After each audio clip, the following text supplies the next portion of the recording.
سرکار امیر معاویہ رضی اللہ تعالیٰ عنہ کی جماعت ایک دن چھوٹ گئی فجر میں. سرکار امیر معاویہ رضی اللہ تعالیٰ عنہ کی جماعت چھوٹ گئی ایک دن. آپ اتنا روئے, بہت روئے آپ. پھر ہوا کیا, ایک دن اور آپ کی نیند لگ گئی, تہجد پڑھے آپ, سو گئے تھوڑی دیر کے لیے, پھر سے نیند لگ گئی. جماعت کا ٹائم بھی شروع ہو گیا تو کسی نے آ کے جگا دیا, اٹھو حضرت جماعت کا ٹائم ہو گیا. سرکار امیر معاویہ رضی اللہ تعالیٰ نے اٹھے, دیکھا تو یار کوئی جگانے والا نظر نہیں آ رہا. جگایا تو کسی نے ہے مگر کوئی جگانے والا نظر نہیں آ رہا. آپ نے دیکھا کہ کوئی پردے کے پیچھے چھپ رہا ہے. حضرت امیر معاویہ رضی اللہ تعالیٰ عنہ نے پہلے تو آواز دی, کچھ بولا نہیں, تو اب تیزی سے گئے اس کو پکڑ لیا. فرمایا ہے کون تو نے مجھے جگایا, تو چھپ کا کر رہا ہے, فجر کی نماز کے لیے تو نے مجھے جگایا, تو چھپ کیوں رہا ہے بھائی, کون ہے تو؟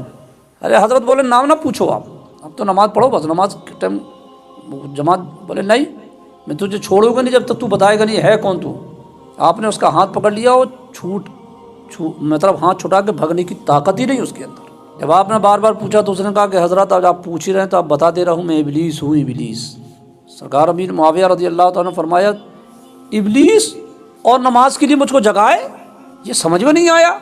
تیرا کام تو سلانے کا ہے, تو نے مجھے جگایا, اب تو جب تک تو اس کی وجہ نہیں بتائے گا تجھے جانے نہیں دوں گا. تب اس نے مجبور ہو کر پھر بتایا کہ حضرت ہم بغیر فائدے کو کوئی کام نہیں کرتے, ہم نے آپ کو جگایا ہے تو اس میں ہمارا فائدہ ہے, آپ کا فائدہ نہیں. وہ کیسے؟ تب اس نے بتایا ایک دن آپ کی جماعت چھوٹ گئی تھی, آپ اس جماعت کے چھوٹ جانے پر اتنا روئے تھے کہ اللہ تبارک و تعالیٰ نے ہزاروں جماعت کا ثواب آپ کو عطا فرما دیا تھا. اتنا روئے تھے آپ کہ آپ کو کئی جماعت کا ثواب اللہ نے آپ کو عطا فرما دیا. اچھا, جماعت چھوٹنا الگ ہے, چھوڑنا الگ ہے. جماعت چھوٹنا الگ ہے اور چھوڑنا الگ ہے. چھوٹ گئی تھی ان کی, چھوڑنے کا تو تصور بھی نہیں ہے صحابہ سے.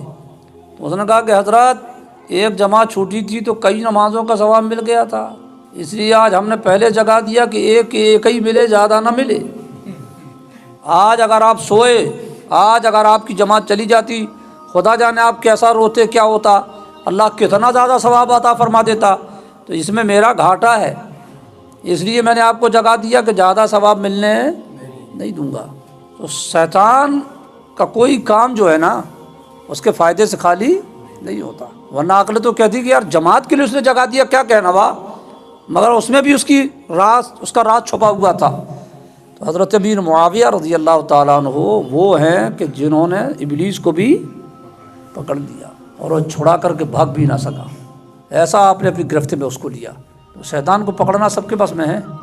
پیخانہ چھوٹ جائے شیطان کو دیکھ کر کچھ لوگوں کا, پکڑنا تو چھوڑو, صرف بول بس دے میں ابلیس ہوں تو لمبی والی نیند لگ جائے اس کو, اٹھ بھائی نہ کرے پھر وہ. مگر حضرت امیر معاویہ یہ صحابی رسول, اور صحابی جو ہوتا ہے نا وہ غوث و قطب سے بھی مرتبے میں اعلیٰ ہوتے ہیں. فرمایا شیطان تمہیں یہی حکم دے گا برائی اور بدی کا, وَأَن تَقُولُوا عَلَى اللَّهِ, اور یہ کہ اللہ پر وہ بات جوڑو جس کی تمہیں خبر نہیں. شیطان کھلا دین اسلام کا انکار نہیں کرواتا, کسی نہ کسی آڑ سے تم سے غلط حرکتیں اسلام کے تعلق سے کروا دیا کرتا ہے. اس کے کئی طریقے ہیں, علماء کی توہین کرو, بزرگوں کی توہین کرو, علماء کی چٹنگ بازی کرو, علماء کی برائیاں کرتے رہو, ہے نا. جیسے اب مسلک اعلیٰ حضرت کی برائی کرو. اب ہے تو بیچارہ اپنے آپ میں سنی, اس کو بھی معلوم ہے کہ میں اللہ کو گالی تو نہیں دے رہا ہوں, میں قرآن کو گالی تو نہیں دے رہا ہوں, میں نماز کا انکار تو نہیں کر رہا, میں تو مسلک اعلیٰ حضرت کو کہہ رہا ہوں, یہ پسند نہیں ہے اپن کو. تو اس طریقے سے شیطان کئی شکل و صورت میں تم سے اپنا کام کرواتا ہے. علماء کی برائی اسے معلوم ہے کہ جو قوم علماء کی برائی کرتی ہے نا اس کا ایمان تباہ و برباد ہو جاتا ہے. علماء کی برائی کرنے سے ملے گا کیا تم کو؟ علماء کی برائی کرو گے, کئی لوگوں کو تم نفرت پیدا کرو گے, لوگوں سے دور ہوں گے. جب دور ہوں گے تو ایمان کی حلاوت کم ہوتی چلی جائے گی, مسائل کی معلومات کم ہوتی چلی جائے گی, جہالت بڑھے گی, کیا کیا بڑھے گا. اس وجہ سے شیطان جو ہے تمہیں بدی کا حکم دے گا, بے حیائی کا, کھلا آ کر کے یہ نہیں کہے گا کہ چل پوجا کر, نہیں, مگر وہ ایسے اسباب پیدا فرما دے گا بغیر پوجا کیے بھی کسی کا ایمان چلا جائے گا. ہم خدا کو مانتے, جیسے وہابیوں کو دیکھ لو, ہم توحید والے ہیں, وحدہ لا شریک، اللہ ایک ہے. ان ملاؤں کی بولی دیکھو نا، وہ ادمارا ٹائپ کا بندرا، وہ کیا نام ہے پاکستانی، ہاں لال رومال والا، وحدہ لا شریک بولے گا تو ایسا لگے گا پکا موحد یہی ہے. خدا کی توحید کی آڑ میں دیکھو ان سے کیا کیا کروا دیا اس نے. کس نے کروایا؟ ابلیس ہی تو کروا رہا نا. وہ اپنے آپ میں گرا رہے، ہم تو خدا کو ایک مانتے، ہم سے بڑا موحد کوئی ہے ہی نہیں. ہم اہل توحید ہیں، ہم اہل کلمہ ہیں، ہم اہل لا الہ الا اللہ ہیں. مگر اس کی آڑ میں ان سے شیطان نے کیا کیا نہیں کروا دیا. وہ کام کروا دیا جو کھلے ہوئے کافروں سے بھی بدتر جن کا ہو گئے.